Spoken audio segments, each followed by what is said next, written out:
Hi అండి, అందరికీ నమస్కారం. వెల్కమ్ టు అవర్ ఛానల్ అమృతం. ఈరోజు మనం ఆవపెట్టిన కంద బచ్చలి కూర ఎలా తయారు చేయాలో చూద్దామండి. ఇది చాలా ఫేమస్ ఐటమ్ అండి. మరి మీరు కూడా ట్రై చేస్తారా? ఇప్పుడు దీన్ని ఎలా తయారు చేసుకోవాలో చూద్దామండి. కంద, బచ్చలాకు వీటిల్ని మనము ఇలా చిన్న ముక్కలుగా కట్ చేసుకోవాలండి. కట్ చేసుకున్న తర్వాత ఒక పాన్ తీసుకుని అందులో ఆయిల్ వేసుకుని వేడెక్కిన తర్వాత తిరమూత సామాలు వేసుకోవాలండి. వేసుకున్న తర్వాత కరివేపాకు, బారుగా తరిగినటువంటి పచ్చిమిరపకాయ ముక్కలు, ఇంగువ,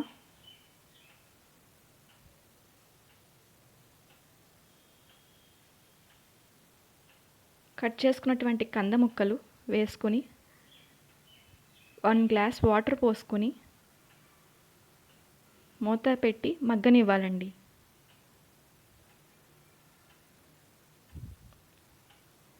ఇప్పుడు చూద్దామండి ముక్కలు మగ్గాయో లేదో. మన ముక్కలు మగ్గిపోయినాయండి. ఇప్పుడు మనము ఒకసారి కలుపుకున్న తర్వాత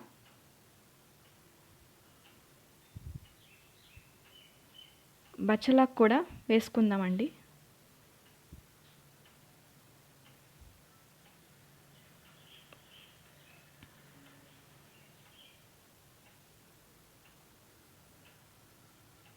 కొంచెం ఉప్పు, ముందుగానే నేను చింతపండు రసం తీసి పెట్టుకున్నానండి. ఇప్పుడు ఆ రసంని యాడ్ చేద్దాము. కారం వేసి ఒకసారి కలుపుకుందామండి. ఇప్పుడు మనము స్టవ్ ఆపేసి